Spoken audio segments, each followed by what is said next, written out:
ৰাজ্যৰ সৰ্বাংগী উন্নয়ন অবিৰত প্ৰয়াসে বিকাশৰ যাত্ৰাৰে পলাকবাৰীৰ ওপৰশালীত এখনি সভা অনুষ্ঠিত কৰা হয়।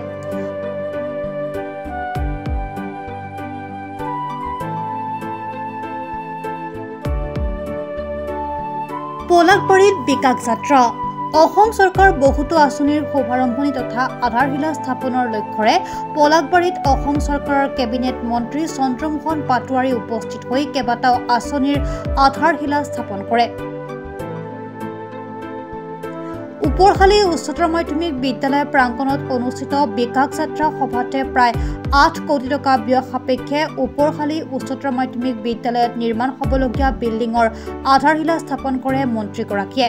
আজি আমাৰ ইয়াতে আমাৰ দক্ষিণ কামৰূপ এৰিয়াটো আমাৰ RP যিখন আমাৰ হায়াৰ ছেকেণ্ডেৰী স্কুল, তাৰপিছত ছয়গাঁও হায়াৰ ছেকেণ্ডেৰী স্কুল আৰু আমাৰ এইখন মানে ওপৰশালী হায়াৰ ছেকেণ্ডেৰী স্কুলৰ 7 কোটিকৈ টকা প্ৰতিখন বিদ্যালয়ত দিয়া হৈছে। তাৰে আধাৰশিলা স্থাপন কৰা হ'ল আৰু বাকী 3খন স্কুল ইতিমধ্যে সম্পূৰ্ণ হৈছে। সেই পশ্চিম গুৱাহাটী সমষ্টিত আৰু এখন সোণতলী স্কুল সেইখনতো 7 কোটি টকা দিয়া হৈছে।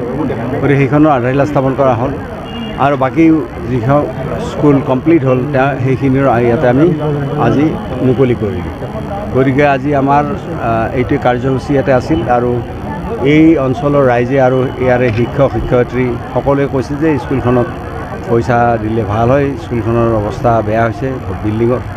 সেইযে আমাৰ মাননীয় বিধায়ক শ্ৰী হেমাংগ ঠাকুৰীয়া ডাঙৰীয়াই চৰকাৰৰ লগত যোগাযোগ কৰি এইখন স্কুলত আৰু এইখন RB হায়াৰ ছেকেণ্ডেৰী স্কুলখনত 7 কোটিকৈ টকাৰ অনুদান আনিবলৈ সক্ষম হৈছে। আমি এই ক্ষেত্ৰত আমাৰ অসমৰ মাননীয় মুখ্যমন্ত্ৰী ডক্টৰ হিমন্ত বিশ্ব শৰ্মাক আমি ধন্যবাদ দিছোঁ যে আজি এই 7 কোটি 8 কোটি বিভিন্ন স্কুলত যে দিছে প্ৰথম পৰ্যায়ত। গতিকে ইয়াতে প্ৰায় গোটেই অসমত যিখিনি পইচা দিয়া হৈছে প্ৰায় 2600 কোটি টকা খৰচ হ'ব আৰু স্বাধীনোত্তৰ ভাৰতবৰ্ষত কোনো দিনেই কোনো মুখ্যমন্ত্ৰীয়ে ইমান পইচা শিক্ষাৰ বা শিক্ষাখণ্ডৰ মানে ইনফ্ৰাষ্ট্ৰাকচাৰ গঠনৰ কাৰণে প্ৰায় হাইস্কুল হায়াৰ ছেকেণ্ডেৰী স্কুলসমূহত ইমান পইচা কোনো দিয়া নাছিল। একমাত্ৰ মুখ্যমন্ত্ৰী ডক্টৰ হিমন্ত বিশ্ব শৰ্মা ডাঙৰীয়াই এই ইমান পইচা আজি আন্তঃগাঁথনিৰ কাৰণে গঠনৰ কাৰণে দিছে আৰু আগন্তুক দিনতো যিসমূহ অনুষ্ঠানে বা শিক্ষা হাইস্কুল হায়াৰ ছেকেণ্ডেৰী হওক যিসকলে অনুদান পোৱা নাই এই প্ৰথম লিষ্টত, ইয়াৰ পৰৱৰ্তী লিষ্টত তেওঁলোকে পাবলৈ সক্ষম হ'ব আৰু আল্টিমেটলি অসমৰ শিক্ষা জগতত আন্তঃগাঁথনিটো শিক্ষাৰ ব্যৱস্থাত যিবিলাক হাইস্কুল হায়াৰ ছেকেণ্ডেৰী স্কুল আছে, প্ৰাথমিক স্কুল আছে আৰু অংগনবাদীবিলাক আপোনালোকে দেখিছে মডেল অংগনবাদী আমি আৰম্ভ কৰিছে ইতিমধ্যে চৰকাৰে। গতিকে আগন্তুক দিনত বৰ ধুনীয়াকৈ এইটো আন্তঃগাঁথনি গঢ়ি তোলা হ'ব। কামৰূপ জিলাৰ আয়ুক্ত নৰসিং বে, পলাকবাৰী সমষ্টিৰ বিধায়ক হেমাংগ ঠাকুৰীয়া, সাংসদ কুইন ওজাৰ উপস্থিতিতে আজি সোণতলী উচ্চতৰ মাধ্যমিক বিদ্যালয়, গড়ভাংগা মধ্য ইংৰাজী বিদ্যালয়, ৰংমালী মধ্য ইংৰাজী বিদ্যালয়ৰ গৃহ নিৰ্মাণৰ কাম শিলান্যাসৰ জৰিয়তে সভাস্থলীৰ পৰাই উন্মোচন কৰে।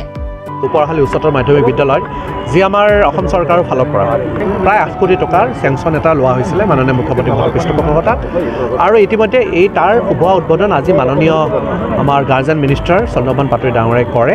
মই বিশেষভাৱে মাননীয় মুখ্যমন্ত্ৰী মহোদয় আৰু নৰেন্দ্ৰ মোদী ডাঙৰীয়াক দেশৰ প্ৰধানমন্ত্ৰীক ধন্যবাদ জ্ঞাপন কৰিছোঁ। দক্ষিণ কামৰূপ ব্যুৰো সুনীল দাসৰ ৰিপৰ্ট, প্ৰাত টাইম ডিজিটেল।